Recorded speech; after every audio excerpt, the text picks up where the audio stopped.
यम प्रव्रजन्तमनुपेतमपेत कृत्यम द्वैपायनो विरह कातरया जुहाव पुत्रेति तन्मयतया तर्वोऽभिनेदोतं तं सर्वभूत हृदयं मुनिमानितोऽस्मि। आज वो बालक 16 वर्ष का हो गया है। अब उसके पीछे पीछे उसके पिता व्यास जी दौड़ रहे हैं। व्यास जी पकड़ने की चेष्टा कर रहे हैं कि उसको पकड़ूं, मगर व्यास जी पकड़ नहीं पा रहे हैं, क्योंकि पिता का शरीर वृद्ध हो चुका है। व्यास जी बूढ़े हो गए हैं, बालक जवान है, तो इसलिए व्यास जी उस बालक के पीछे पीछे दौड़े। यम प्रव्रजन्तमनुपेतमपेत कृत्यम द्वैपायनो विरह कातरया जुहाव। विरह से कातर होकर के, दुखी होकर के, पुत्र रुक जाओ, पुत्र रुक जाओ कह के पिताजी दौड़ रहे हैं। अब सुखदेव जी ने विचार किया कि मेरे पिताजी को क्या हो गया। ये तो मुझसे कह रहे थे कि गर्भ से बाहर निकलो, भगवान की माया तुझे परेशान नहीं करेगी, और भगवान ने भी मुझे आश्वासन दिया, और मैं तो अब भगवान के गुणानुवाद करने के लिए, भगवान के नाम का स्मरण करने के लिए जंगल जा रहा हूँ, माया में फंसना नहीं चाहता, और मेरे पिताजी मेरे पीछे पीछे दौड़ रहे हैं। तो कहा कि मैं इतने समर्थ पिता को समझाऊं कैसे। तो सुखदेव जी ने एक लीला प्रकट की। क्या लीला प्रकट की? दृष्टानुयान्तं ऋषिमात्मजमप्यनग्नं देव्यो ह्रिया परिदुधर्निस्तुतस्य चित्रं त्वदीक्ष्य पृच्छति मुनिजगदोस्तवस्ति स्त्री पुभिन्नान सुतस्य विभक्त दृष्टे। सुखदेव जी महाराज ने एक सरोवर प्रकट किया। सरोवर में दिगंबर नग्न अप्सराएं स्नान कर रही हैं, और उसी सरोवर के किनारे किनारे सुखदेव जी जंगल की तरफ दौड़े चले जा रहे हैं, भागे चले जा रहे हैं, और सुखदेव जी को देख करके अप्सराएं स्नान करती रहीं। उन्हें तनिक भी शर्म नहीं आई, तनिक भी लज्जा नहीं आई। लेकिन हा पुत्र करते हुए व्यास जी भी जब पीछे पीछे सरोवर के किनारे दौड़ रहे थे, तो उन अप्सराओं ने व्यास जी को देखा। तो व्यास जी को देख करके अप्सराएं लजा गई, शर्मा गई, कपड़े पहनने लगी, कोई झुरमुटों में छिप गई। सुखदेव जी नग्न हैं, और नग्न सुखदेव जी को देख करके अप्सराओं को शर्म नहीं आई। व्यास जी कपड़े पहने हुए हैं, और कपड़े पहने हुए व्यास जी को देख करके अप्सराएं लज्जित हुई। व्यास जी के मन में शंका पैदा हो गई। व्यास जी ने सोचा कि कैसी विडंबना है, मेरा यहीं से 16 वर्ष का युवान मनमथ कामदेव को भी लज्जित करने वाला बेटा सुखदेव चला गया। नग्न है, दिगंबर है, और उसको देख करके इन अप्सराओं को तनिक भी लज्जा नहीं आई, तनिक भी शर्म नहीं आई, तनिक भी हया नहीं आई। मैं वृद्ध है, मैं इनके पिता के समान, मैं इनके प्रपितामह के समान, मैं बूढ़ा, और मुझे देख करके इन अप्सराओं को शर्म आई, इनको लज्जा आई। और जब अप्सराओं ने कपड़े वस्त्र धारण कर लिए, तो व्यास जी ने पूछा कि देवियों, मुझे बड़ी शंका हो गई, मुझे बड़ा संदेह हो गया, मेरी संदेह का नाश करो। अप्सराओं ने कहा कि व्यास जी, आप तो परम ज्ञानी हैं, आपने तो वेदों की रचना करी है, आपने तो महाभारत जैसा दिव्य ग्रंथ का भाष्य किया है, और फिर आपको संदेह ऐसा कैसे हो सकता है। व्यास जी ने कहा कि कामदेव को लज्जित करने वाला युवान बेटा चला गया, नग्न था, दिगंबर था, उसको देख करके तुमको शर्म नहीं आई, और मैं तुम्हारे पिता के समान, तुम्हारे प्रपितामह के समान मैं वृद्ध, और मुझको देख करके तुम लोगों को लज्जा आई, तुम लोगों ने वस्त्र धारण किए, इसके वजह मुझे बता। अप्सराएं हंसने लगी। कहा व्यास जी, मैं आपको एक छोटी सी कहानी सुनाती हूँ, और कहानी सुनाने के बाद मैं आपसे उत्तर पूछूंगी, उसी उत्तर में आपका भी उत्तर समाया हुआ है। अप्सराओं ने कहा कि एक बालक है जो कई वर्षों से खाट पर पड़ा है, बीमार है। वैद्य जी ने उसकी नब्ज देखी, वैद्य जी ने उसकी नाड़ी देखी, और उसकी नब्ज को, उसकी नाड़ी को देख करके वैद्य जी ने कहा कि इस बालक को सिर्फ मूंग के दाल का पानी ही देना है। मूंग के दाल के पानी के अतिरिक्त इस बालक को और कुछ नहीं देना है। अगर मूंग के दाल के पानी के अतिरिक्त कुछ दोगी तो ये बालक मर जाएगा। व्यास जी, उस बालक के घर में आज दही बड़े बने। घर के सब लोग बड़े प्रेम से दही बड़े खा रहे हैं और दही बड़ों को देख करके उस बालक के मन में भी जिज्ञासा हुई। वो बालक भी अपनी माँ से दही बड़े मांग रहा है। अब व्यास जी, मैं आपसे पूछना चाहती हूँ, मैं आपसे जानना चाहती हूँ कि वो बालक जो दही बड़े मांग रहा है तो उस माँ को वो दही बड़े देने चाहिए उस बालक को या नहीं देने चाहिए? व्यास जी ने कहा, इसमें पूछने जैसी क्या बात है। उस बालक को दही बड़े नहीं देने चाहिए, क्योंकि वैद्य जी ने नाड़ी देख करके कहा है कि दाल के पानी के अतिरिक्त अगर कुछ भी दोगे तो मर जाएगा। अगर वो बालक उसकी माँ दही बड़े देती है तो बालक मर जाएगा, इसलिए बालक को दही बड़े नहीं देने चाहिए। कहा कि ठीक है, यही तो मैं आपसे जानना चाहती थी।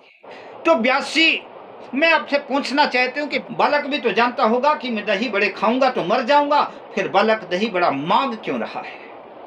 व्यास जी ने कहा कि बालक दही बड़े इसलिए मांग रहा है क्योंकि बालक जब स्वस्थ रहा होगा, बालक जब ठीक रहा होगा और उसने दही बड़े खाए होंगे, उसने दही बड़े का स्वाद चखा होगा, तो आज उन दही बड़ों को देख करके उस बालक के दिमाग में, उस बालक के जेहन में उन दही बड़ों का स्वाद आ गया होगा, इसलिए बालक भी दही बड़े मांग रहा है। अप्सराओं ने कहा कि बस बस व्यास जी, मैं आपसे यही कहना चाहती हूँ, बालक ने कभी दही बड़ों का स्वाद चखा होगा। व्यास जी, यही तो मैं आपसे कहना चाहती हूँ कि उस बालक ने कभी दही बड़े खाए थे और आज दही बड़ों को देख करके उनको दही बड़ों का स्वाद याद आ गया। व्यास जी, आप पूछते हैं कि मेरे पुत्र को देख कर के लज्जा क्यों नहीं आई, मुझे देख कर के क्यों मैं झुरमुटों में छुप गई, क्यों लज्जा गई, क्यों कपड़े पहनने लगी? तो व्यास जी, आपका बालक तो आप काम है। दृष्टानुयांत मृषिमात्मजमप्य नग्नम, आप जिस बालक को नग्न कह रहे हैं वो तो आत्म काम है, आत्मा में रमण करने वाला है, वो आत्मानंद में मस्त रहने वाला है। वो तो देव्यो हृया परिदधर निश्चित चित्रम, मैंने तो भले कपड़े पहन लिए लेकिन उसने नग्न और दिगंबर देख करके भी उसके मन में कोई आसक्ति नहीं आई, उसके दिमाग में कोई कल्पना ही नहीं आई, क्योंकि उस बालक का स्वभाव है। सुखदेव जी की प्रवृत्ति कैसी है कि स्त्री पुभिन्ना न सुतस्य विभक्त दृष्टे, एक तरफ स्त्री को खड़ा कर दे, एक तरफ पुरुष को खड़ा कर दे, तो वो बालक, वो सुखदेव स्त्री और पुरुष के भेद को नहीं जान पाएगा। स्त्री पुभिन्ना न सुतस्य विभक्त दृष्टे। मगर व्यास जी, आपको देख करके तो लज्जा आएगी, आपको देख करके शर्म करनी पड़ेगी, क्योंकि आज आप ठीक पिता के उम्र के हैं, पितामह के उम्र के हैं, आप जर्जर हो गए हैं, आप बूढ़े हो गए हैं, आपकी इंद्रियों में शक्ति नहीं है। मगर व्यास जी, आपने कभी इंद्रियों का सुख चखा होगा, आप जब जवान रहे होंगे तो आपने इंद्रियों का स्वाद चखा होगा, और इंद्रियों का स्वाद चखा होगा तो आपसे लज्जा इसलिए करनी पड़ेगी, कपड़े इसलिए पहनने पड़ेंगे कि आप नग्न दिगंबर इस देह को देखेंगे तो आपके अंदर वो इंद्रिय सुखों की लालसा पुनः जागृत हो जाएगा और आपका मन कलुषित हो जाएगा, इसलिए आपसे तो लज्जा करनी पड़ेगी। सुखदेव जी ऐसे आप्त काम कि वो स्त्री पुरुष के भेद को नहीं जानते। अप्सराओं ने तो बड़ा सुंदर दिव्य ज्ञान दिया, मगर व्यास जी ने कहा कि चलो हटो, तो मुझको उपदेश देती हो, तो मुझको ज्ञान देती हो। और ऐसा कह करके हा पुत्र करते हुए पुनः दौड़े, और जब पुनः दौड़े व्यास जी सुखदेव जी के पीछे, सुखदेव जी ने सोचा कि पिताजी को मेरे क्या हो गया है, पिताजी की समझ में ही नहीं आता, अब पिताजी को मैं कैसे समझाऊं। सुखदेव जी ने दूसरी लीला प्रकट की। यम प्रव्रजंत मनुपेत मपेत कृत्यम द्वैपायनो विरह कातरया जुहाव, पुत्रेति तन्मयतया तरवोभिनेदुस्तम सर्वभूत हृदयम मुनिमानतोस्मि। पुत्रेति तन्मयतया, वृक्षों ने देखा कि व्यास जी परम ज्ञानी हैं, शास्त्रों के रचनाकार हैं, लेकिन पुत्रेति तन्मयतया, ऐसे वीतराग संत को देख करके, वीतराग पुत्र को देख करके, पुत्र के मोहवश पिताजी व्यास जी पीछे पीछे हा पुत्र करते हुए दौड़े चले आए। तो पुत्र में तन्मय देख करके तरवो भिनेदुहतम, तरवो यानी तरुओं ने, वृक्षों ने, वृक्ष वल्लरियों ने व्यास जी को उत्तर दिया। कहा, व्यास जी आपके पास एक पुत्र हुआ संसार के कल्याण के लिए, तो हा पुत्र करते हुए आप उसके पीछे पीछे दौड़ा है। लेकिन हमारा स्वभाव देखिए, हमने तो अपने पुत्रों को समझाया है। वृक्षों ने कहा, वल्लरियों ने कहा कि हमने अपने पुत्रों को खूब समझाया है कि संसारी मनुष्य, संसार का कोई भी व्यक्ति दुखियारी आपके पास आए, संसार का कोई भी व्यक्ति तुमको पत्थर मारे, संसार का कोई भी व्यक्ति तुमको डंडे मारे, तो तुम उसके पत्थर, उसके डंडे तो उसको वापस कर ही देना, और तुम्हारे पास जो भी हो तुम उस पत्थर और डंडों के बदले, तुम्हारे पास फल है तो फल देना, तुम्हारे पास फूल है तो फूल देना, और तुम्हारे पास पत्ते हैं तो पत्ते देना। इतते ये पाहन हनत, उतते हुए फल दे। तो मैंने तो संसार के कल्याण के लिए अपने बच्चों को शिक्षा दी कि कोई राहगीर धूप से तपता हुआ, संतप्त परेशान अगर तुम्हारे वृक्ष की छाया के नीचे बैठता है तो तुम उसको शीतलता देना। मैंने अपने बच्चों को समझाया है कि कोई तुम्हारी लकड़ियां काट करके बेशक आग में जलाए, चूल्हे में जलाए, चूल्हे में जल जाना, उसका भोजन बनाना, संसारियों के काम आना।